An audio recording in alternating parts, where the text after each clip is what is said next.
Hello' বন্ধু বান্ধৱীসকল, মোৰ channel আদি পাঠলৈ আপোনালোক স্বাগতম জনাইছোঁ। আৰু আগৰ ভিডিঅ'টোত আমি আৰম্ভ কৰিছিলোঁ ল অফ এক্সপনেণ্ট সূচকৰ বিধিসমূহ। তাৰে প্ৰথম সূত্ৰটো লৈছোঁ আমি a to the power m into a to the power n equal to a to the power m plus n। এই সূত্ৰটো বুজি পাইছেনে নাই মই এতিয়া বুজাবলৈ যত্ন কৰিম।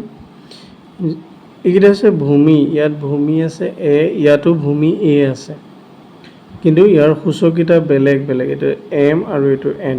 অৰ্থাৎ যদি দুটা সংখ্যা আছে যাৰ ভূমি একে আৰু সূচকবিলাক বেলেগ বেলেগ আৰু এই সংখ্যা দুটা যদি পূৰণ হৈ থাকে তেতিয়াহ'লে আমি কি ৰাখিম, ভূমিটো একে ৰাখিম, এ থাকিব আৰু ওপৰত যোনকেইটা সূচক আছে এইকেইটা যোগ হ'ব। এইটো কাৰণে ভূমি একে আছে এ আৰু ওপৰৰ সূচককেইটা যোগ হৈছে।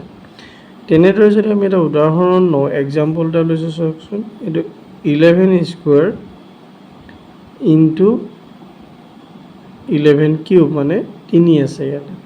এতিয়া ইয়াতো 11 আছে, ইয়াতো 11 আছে, গতিকে পূৰণ হৈ আছে, গতিকে ভূমি একেই থাকিব আৰু সূচককেইটা কি হ'ব, যোগ হ'ব। 2 প্লাছ 3 ইকুৱেল টু কিমান হ'ব, 2 3 5। গতিকে আমি আন এটা উদাহৰণ এটা লওঁ, 2 নম্বৰ উদাহৰণ এটা লৈছোঁ চাব। 2 to the power 3 into 2 to the power 5 into 2 to the power 8। এইটো যদি কৰিব লগা হয় কি হ'ব, ইয়াত ভূমি একেই আছে, 2 2 2, সূচককেইটা বেলেগ বেলেগ আৰু পূৰণ হৈ আছে, গতিকে ভূমি একেই থাকিব আৰু ওপৰৰ সূচককেইটা যোগ হ'ব 3 প্লাছ 5 প্লাছ 8, তাৰ মানে 2 টু দি পাৱাৰ কিমান হ'বগৈ, 16। এতিয়া আন এটা উদাহৰণ লওঁ আমি, বেলেগ এটা উদাহৰণ লৈছোঁ, বুজাত সুবিধা হ'ব।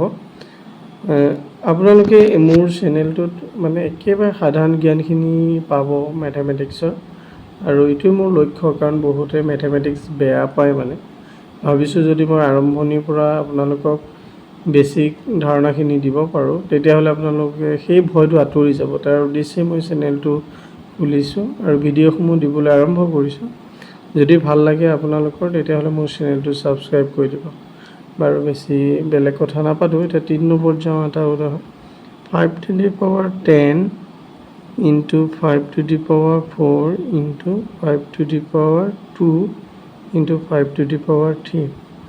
গোটেইকেইটা সংখ্যা কি হৈ আছে, পূৰণ হৈ আছে, গতিকে আমি যেতিয়াই কৰিম ভূমি একেই, এইটো 5 5 5 5, কিন্তু সূচককেইটা 10 4 2 3, গতিকে ভূমিটো 5, ওপৰত কিমান আছে, সূচককেইটা যোগ হ'ব, 10 যোগ 4 যোগ 2 যোগ কিমান হ'ব, 3, 5 টু দি পাৱাৰ 9। আশা কৰোঁ আপোনালোকে বুজি পাইছে।